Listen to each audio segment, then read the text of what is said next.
pour brancher. Donc, on insère ici sur le côté et la prise.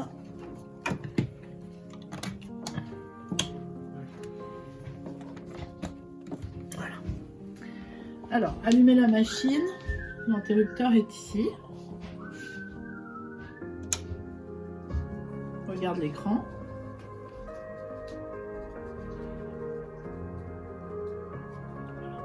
Donc, c'est un écran qui est tactile.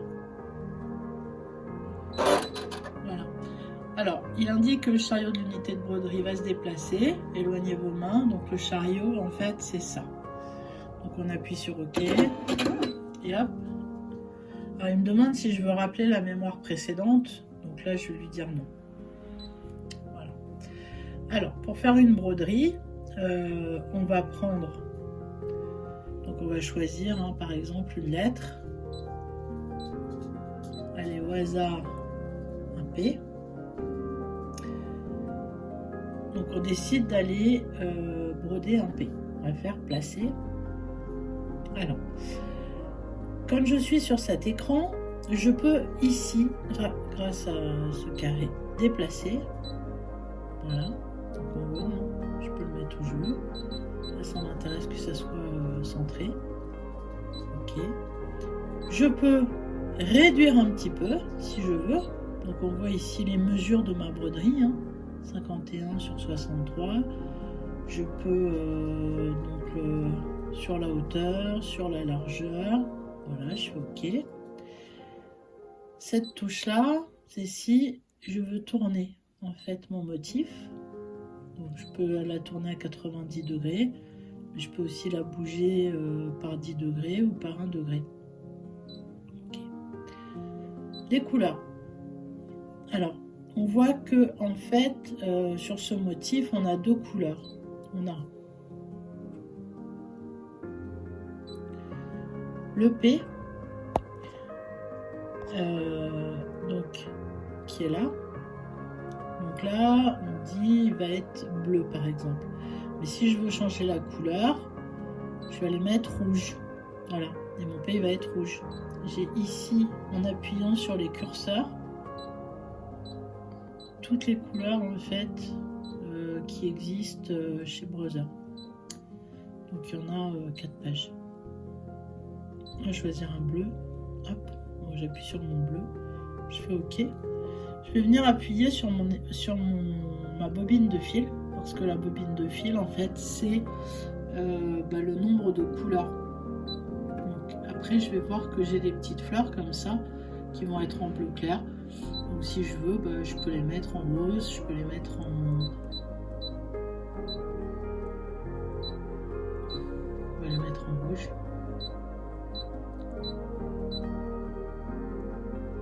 Voilà. Donc là, on va faire OK. Moi, ça me semble pas mal. Ça, c'est si on veut un effet miroir. Et ces deux cases-là, c'est uniquement pour les écritures. Par exemple, j'écrivais un prénom ou une phrase, je pourrais en fait venir le mettre en arrondi ou pas. Si je veux effacer, par exemple, je vais faire ajouter, je vais ajouter la tête de Mickey. Hop. Tac. Et je me rends compte que la tête de Mickey en fait me cache mon motif. Donc je veux l'enlever. Alors, je vais la sélectionner, parce qu'en fait, avec sélectionner, il va me sélectionner ici soit mon P que j'ai décidé, ou alors ma tête de Mickey, et je vais l'effacer. Voulez-vous annuler? Je fais OK. Donc là, moi, ça me semble bien. Je vais faire fin d'édition. Hop. Alors, j'arrive sur cet écran, où j'ai encore la possibilité donc de centrer, si je veux, en sachant que à ce stade-là, le mieux c'est quand même de placer ici le tissu. Alors on va venir placer le tissu. Donc pour tout ce qui est serviette ou à pluche comme le molleton et choses comme ça, on va mettre plutôt un stabilisateur hydrosoluble. Hydrosoluble, ça veut dire que ça s'enlève à l'eau. Donc dans ce cas là, en fait ça va se placer au-dessus de la broderie.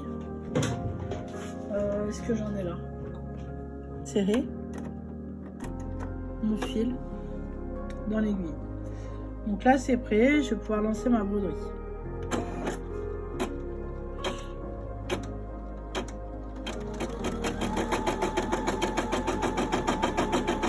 Donc là la brodeuse va travailler toute seule pendant 4 minutes, ce qui est indiqué ici. J'ai vieilli de 4 minutes, heureusement ça se voit pas. Donc je vais changer le fil. Alors, je retire ma bobine de bleu.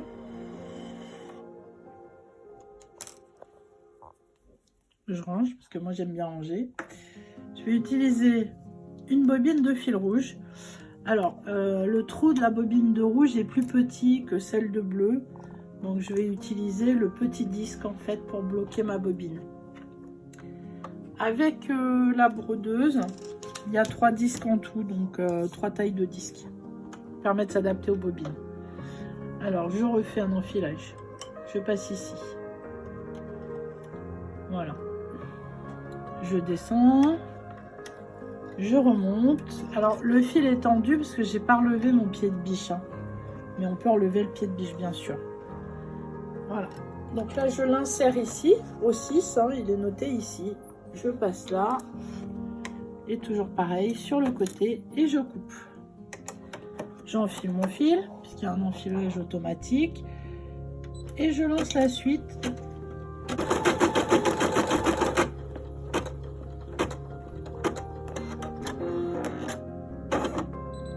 Voilà, donc la broderie elle est terminée. C'est indiqué, ok. On va pouvoir enlever le cadre. Alors pour enlever le cadre, il faut relever la pied de biche et faire la manipulation comme j'ai montré tout à l'heure. Donc on soulève ici. Donc voilà notre broderie, il y a 2-3 fils à couper.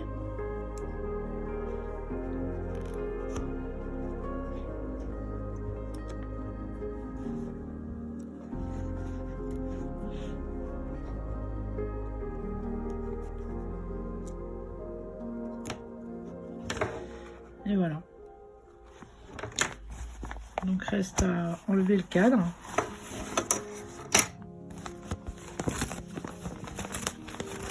On enlève le stabilisateur.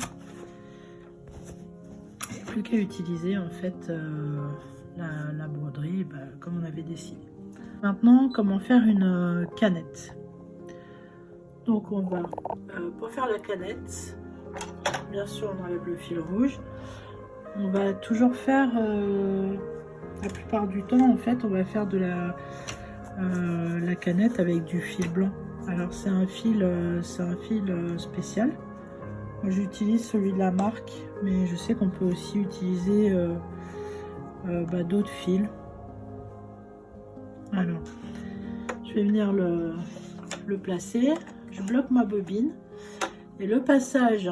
Donc pour faire la canette, on passe le premier et là en fait on va suivre le schéma. Donc on va venir ici à l'arrière. Alors ça se voit un peu moins parce que c'est blanc, hein. Voilà, on va passer derrière le crochet, on fait le tour, on va prendre une canette que je n'ai pas préparée. Alors, on va venir faire ici 2-3 tours avec la canette. Et puis en passant ici, voilà, ça permet de couper le fil. On pousse la canette, on appuie sur le bouton et ça va se faire tout seul. Donc là, ça s'est arrêté. Donc j'ai déverrouillé en fait la canette, je l'ai enlevée. Et j'ai plus qu'à la ranger. Alors, ce qui est fourni avec la machine, on a donc les 3 disques. Ça, ce sont mes ciseaux. Bien sûr, le tournevis. Il y a 4 canettes. La petite pochette. Un filet. Une paire de ciseaux pour couper les fils. Les outils de nettoyage, les aiguilles, le découvite. Mon meilleur ami, mais bon, pour la brodeuse, j'ai jamais utilisé. Et bah non, ça c'est mes aiguilles. Et ça, cet outil en fait qui sert ici à dévisser la plaque. Ce qu'il faut que je montre, c'est comment on met la canette. Donc, on ouvre ici en tirant vers la gauche. Je vais la sortir et je vais la remettre hein, parce qu'elle n'est pas vide. Donc ma canette, le fil va de la droite vers la gauche. Je la pose, j'appuie dessus et là je passe ici. Je suis le chemin et quand je suis là, hop, je tire. Voilà, j'ai plus qu'à replacer la protection de la canette. Voilà. Alors une chose aussi que je voulais montrer, cette touche là permet de repartir en arrière, voilà, et de revenir sur l'écran d'accueil. Cette touche là sert à bloquer tout en fait, donc ça c'est pratique notamment pour changer l'aiguille. On appuie dessus pour déverrouiller. Ça permet en fait de faire défiler par exemple, voilà, on choisit un rond, de faire défiler les motifs. Hop. Cette touche là, je ne sais plus, j'ai jamais utilisé. Ça c'est les réglages, mais bon, elle est réglée donc il n'y a pas besoin. Et ça en fait ça permet d'avoir l'utilisation de la machine. Ici il va montrer en fait comment ça c'est le schéma, donc soit pour passer les fils, hop, donc il va détailler, il y a juste à suivre. Donc ça c'est l'aide, ça c'est super. On a par exemple pour faire une canette, si on se souvient plus, voilà. Tous les motifs, alors on a plein de motifs dispo, hein, je sais plus exactement combien il y en a, mais par exemple Mickey Mini, hop. Et on va pas se contenter de ça parce qu'on a la possibilité en fait sur ce modèle ici d'insérer une clé USB. Donc moi je vais insérer la mienne, voilà. Je vais venir ici, j'appuie et ça me permet en fait d'accéder à des motifs de broderie que j'ai acheté, que j'ai téléchargé. Voilà, de faire des choses qui me plaisent. Par exemple, si je veux faire une machine à coudre, pareil, hop, elle va être là, je vais la placer, etc. Si après je veux ajouter, si je veux écrire quelque chose, je vais mettre par exemple un A, hop, je vais le placer. Moi, je vais pouvoir le monter. En sélectionnant, comme j'ai montré tout à l'heure, je peux descendre ma machine, hop, de façon à ce que tout rentre dans le cadre et ainsi de suite en fait. Donc ce port USB est quand même super important parce que ça permet de broder tout ce qu'on veut, tout ce qui est dispo sur des CD qu'on peut acheter ou sur internet et broder tout ce qu'on veut. Voilà, j'ai terminé ma présentation et donc c'est bien la MD240 de Brother qui est une super machine à broder avec un cadre 10-10. Voilà,